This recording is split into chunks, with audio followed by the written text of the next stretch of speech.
Ça tourne.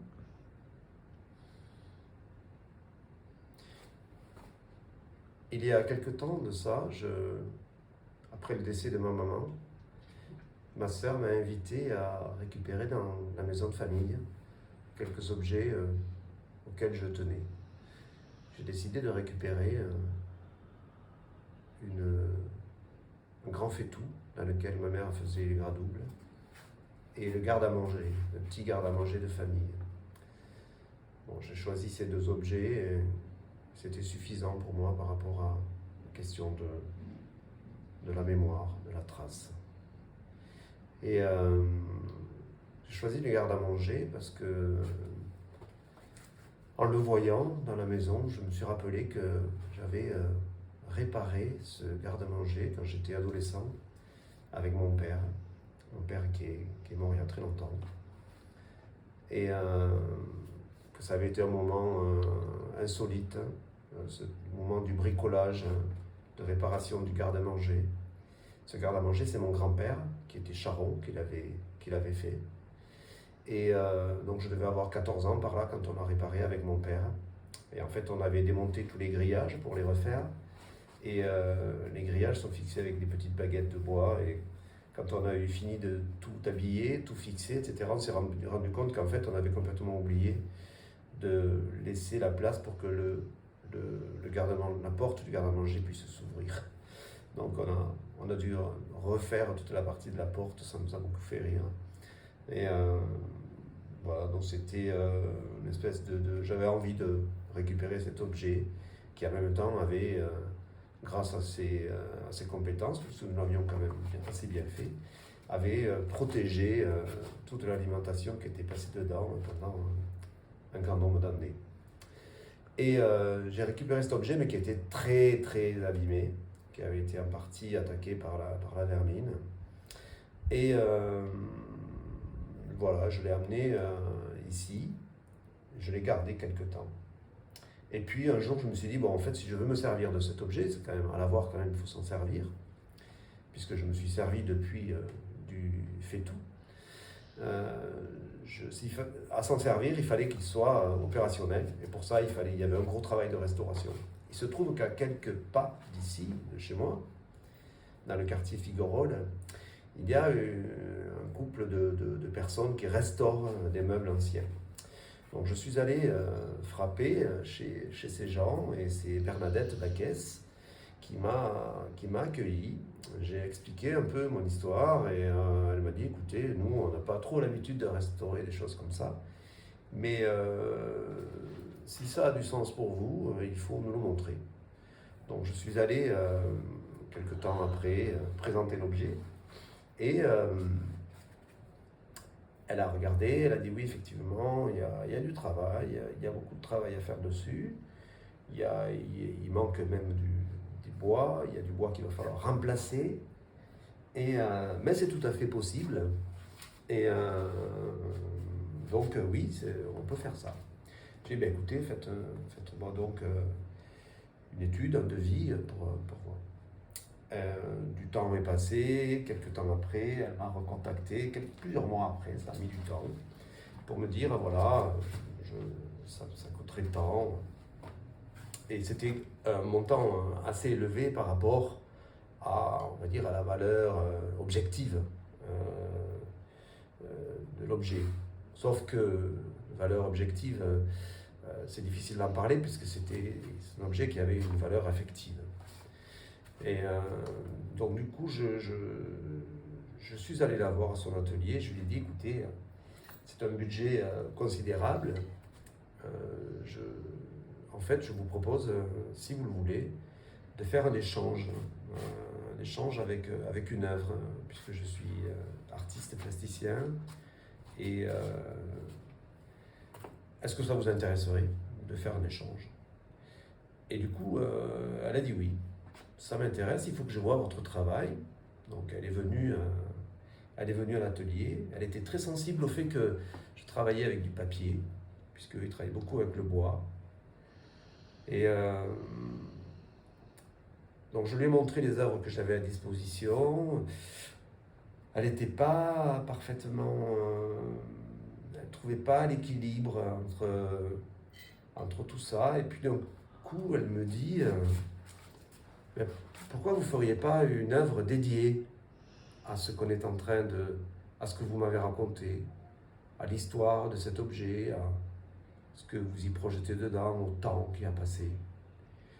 Alors je lui ai dit, ben, écoutez, c'est pas trop ma spécialité, parce que du coup, c'est comme si je tombais dans l'idée de la commande en quelque sorte, et je suis pas, c'est pas mon fort, la question de la commande. Je crée, mais je crée pas sur demande, je crée pas par nécessité, je crée parce que j'ai envie de créer. Et je dis, mais quand même, l'idée m'intéresse, pourquoi pas. Elle m'a dit, de toute façon, il n'y a pas d'urgence. Je vais me mettre au travail sur le garde-manger.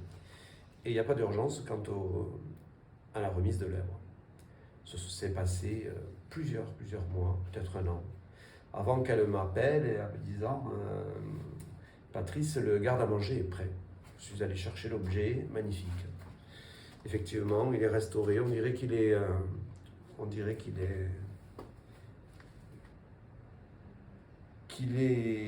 en bon état, tout en étant vieux. Enfin, c'est une espèce de paradoxe. C'est un vrai travail de restauration qui a été fait dessus. Ils ont remplacé toutes les pièces faibles.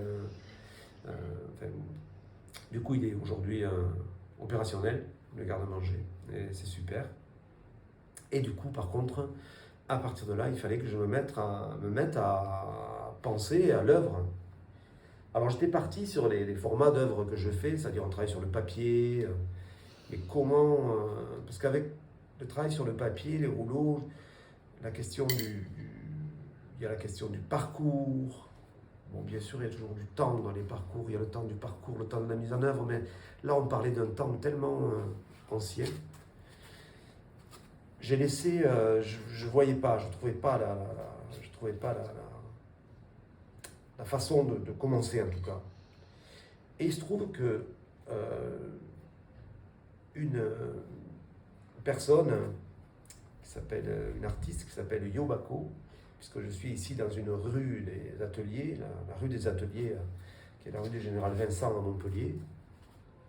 Et cet artiste qui travaille, qui fait des œuvres, qui les habille à la feuille d'or, est venu quelque temps travailler dans un atelier voisin chez Étienne Schwartz,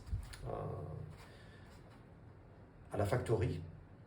Et je la regardais travailler, je l'ai vue quelquefois travailler en direct, ces pièces qu'elle habillait d'or. J'avais entre autres été sensible au fait qu'elle habillait d'or des ceps de vigne. Étant fils de viticulteur, puisque mon père était viticulteur, ça m'a touché de voir ces ceps de vigne habillés d'or.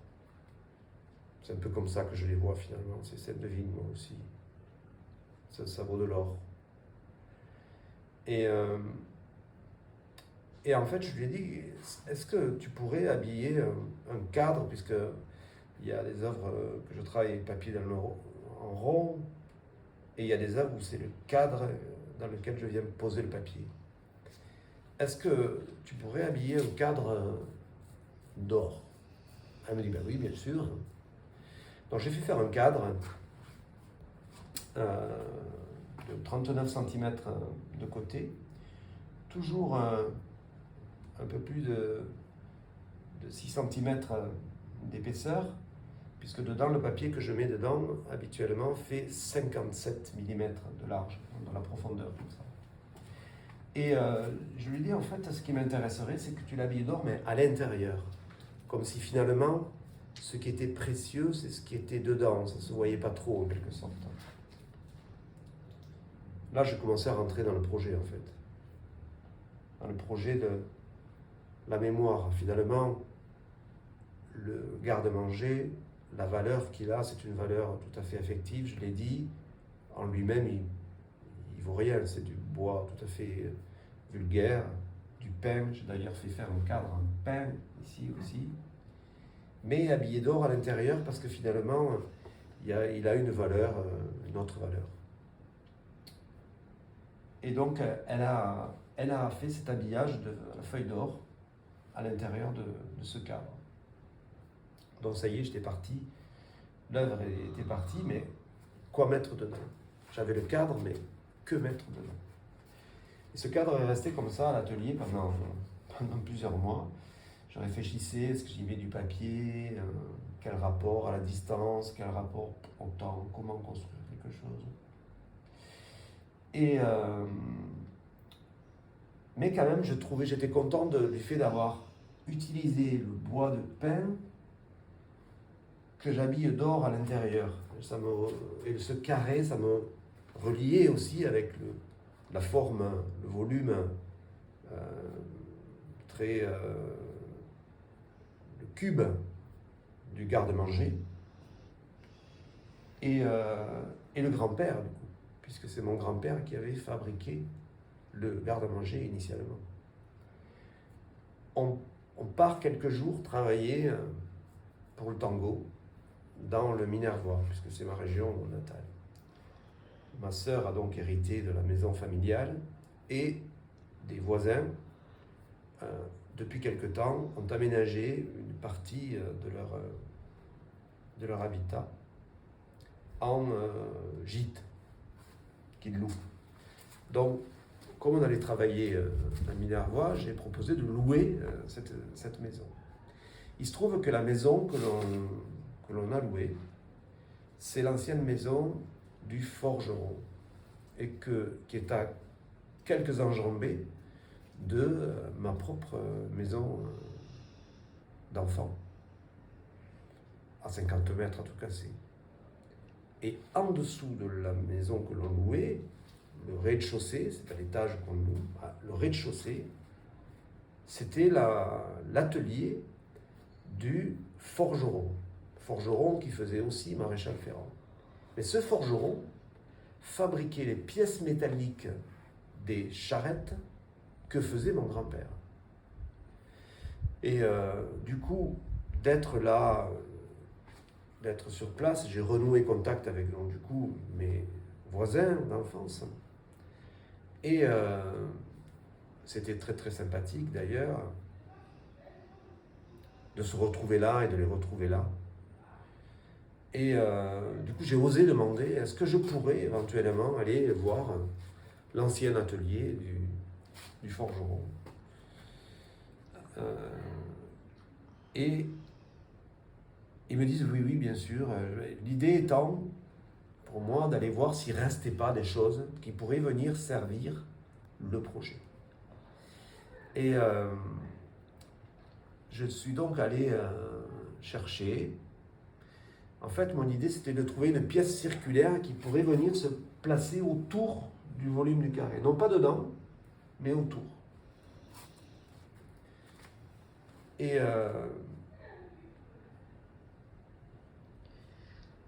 concours de circonstances, aucune pièce ne correspondait à ce que je cherchais.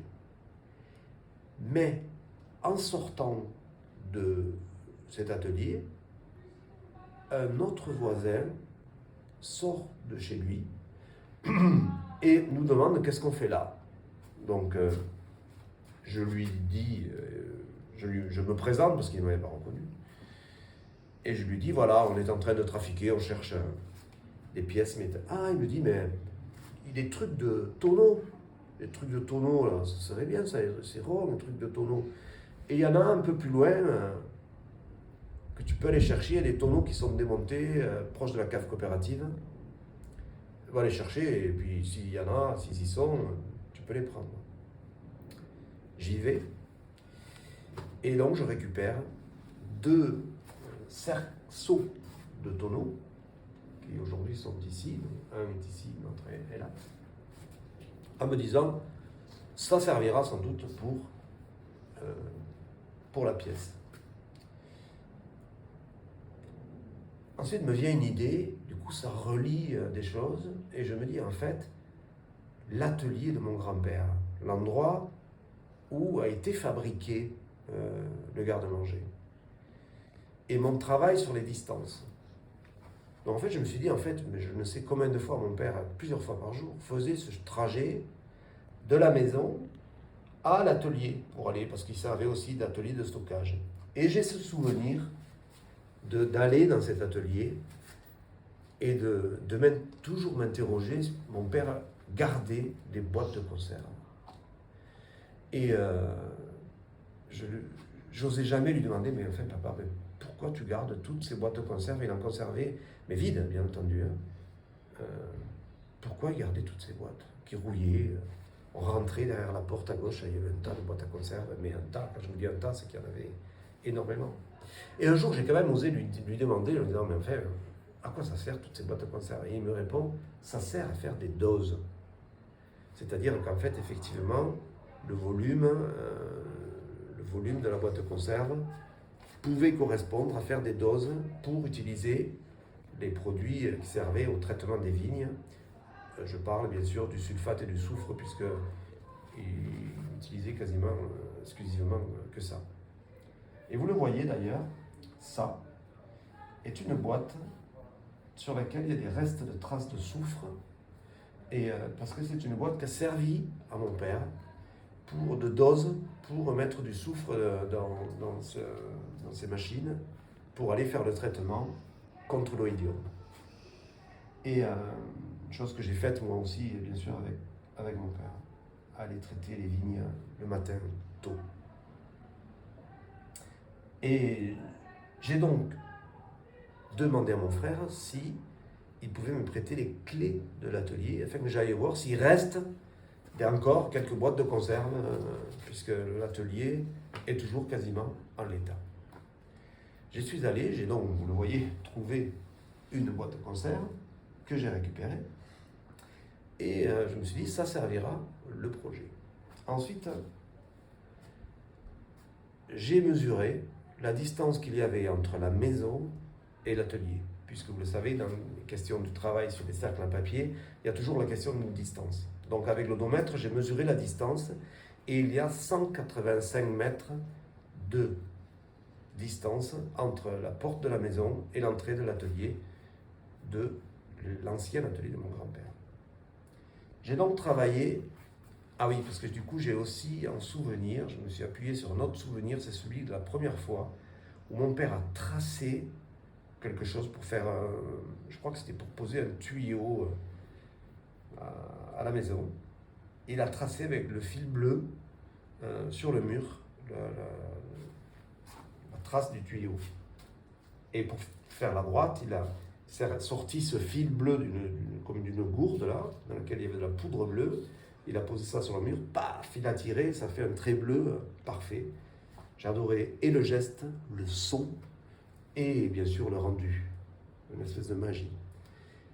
Et là, du coup, le projet avançait bien. J'ai donc décidé de travailler 185 mètres de fil bleu au pigment pur. Donc, un pigment bleu, j'ai travaillé 185 mètres de fil et je suis venu enrouler, en fait, cette fil, je suis venu l'enrouler autour d'abord d'un premier cerceau, puis d'un deuxième cerceau, comme une histoire de couche, comme ça, qui pourrait représenter la distance, mais également le temps. Et j'ai imaginé que ce fil viendrait traverser cette boîte dans laquelle il y a du pigment, et puis donc viendrait s'enrouler autour de la pièce de bois, habillée de feuilles d'or à l'intérieur. Et voilà, j'ai ainsi mis en œuvre la pièce. Et puis, j'y ai mis symboliquement cette rose, une rose de plastique, tout à fait vulgaire, mais ça reste quand même l'image d'une rose.